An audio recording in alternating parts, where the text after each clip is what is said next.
5,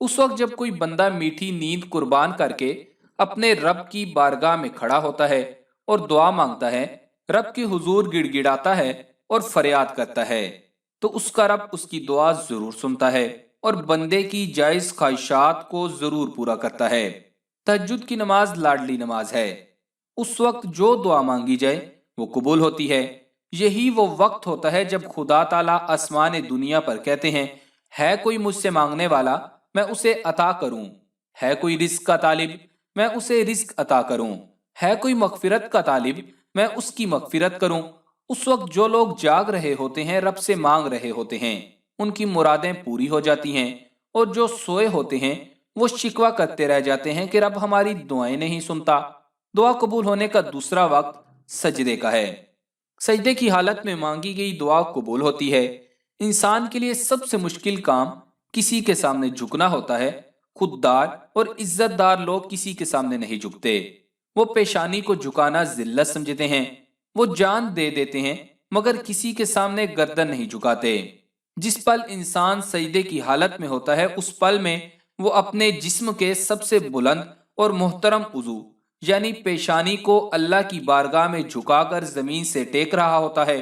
اللہ کو اپنے بندے کی یہ ادا، یہ عاجزی اتنی پسند آتی ہے کہ وہ اپنے بندے کی اس حالت میں مانگی گئی ہر دعا پوری کر دیتا ہے۔ جھکنا اللہ کو پسند ہے۔ جو اللہ کے سامنے جھک گیا وہ مراد پا گیا۔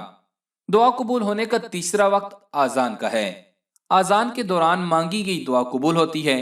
آذان سے مراد وہ پکار اور بلاوا ہے جو اللہ کی جانب سے اس کے حکم سے انسانوں کو نماز کے لیے دیا جاتا ہے۔ آذان نام ہی کامیابی کا ہے۔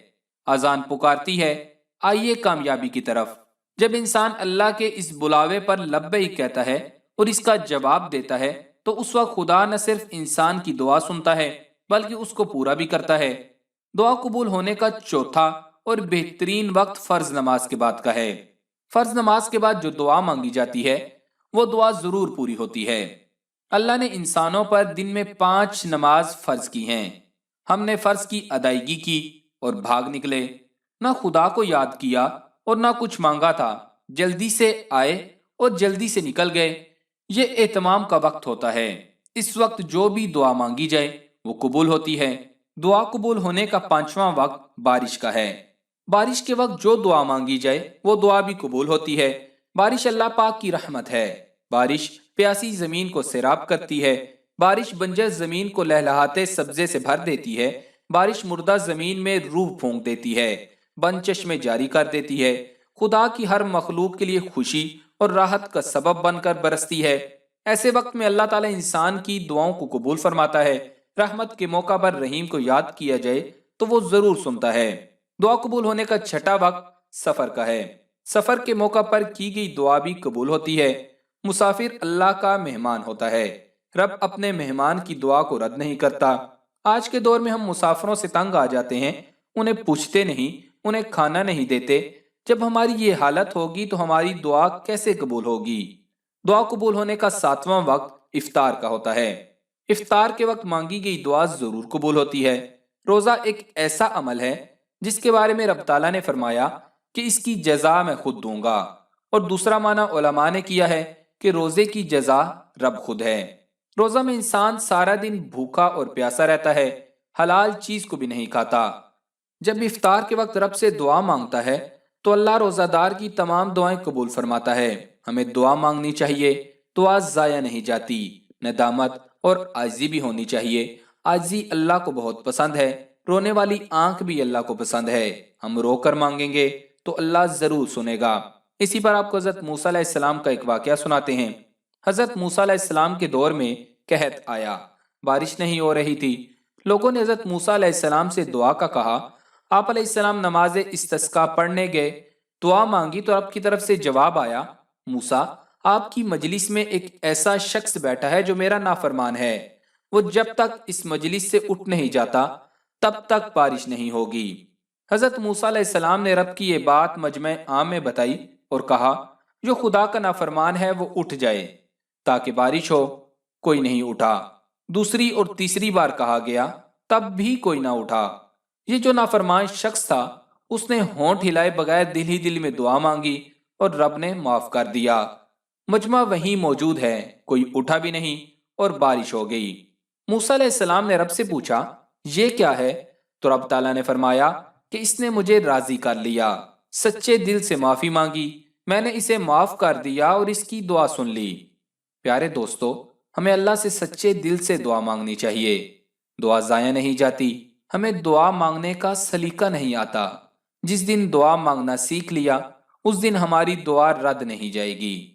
موسیٰ علیہ السلام کا امتی خاموشی سے دل ہی دل میں اللہ سے معافی مانگتا ہے اور کسی کو خبر نہیں ہونے دیتا، پھر بھی اسے معافی مل جاتی ہے۔ ہم تو امت محمدیہ ہیں، ہم مقام میں ان سے اعلیٰ ہیں، ہماری دعائیں رب کیوں نہیں سنے گا؟ ضرور سنے گا، بس سلیقہ اور وقت دیکھنا چاہیے۔ تو دوستو، دعا مانگیں، دل کی گہرائی سے مانگیں۔ سب سے پہلے سورہ فاتحہ پڑھیں، پھر درود شریف پڑھیں، پھر جو دعائیں آپ نے مانگنی ہیں وہ دعائیں مانگیں۔ اپنے والدین کے لیے مانگیں، بہن بھائیوں کے لیے مانگیں، دوست احباب کے لیے مانگیں، رشتہ داروں کے لیے مانگیں، اور ہمیں بھی اپنی دعاؤں میں یاد رکھیں۔ اور جب دعا ختم کریں پھر ایک مرتبہ درود شریف پڑھیں اور اس کے بعد دعا کو ختم کریں۔ انشاءاللہ دعا ضرور قبول ہوگی۔ اور اس ویڈیو کو صدقہ جاریہ کی نیت سے زیادہ شیئر کریں تاکہ زیادہ سے زیادہ لوگ اس سے فائدہ اٹھا سکیں، اور ویڈیو کو لائک کرنا مت بھولیے گا۔ جزاک اللہ۔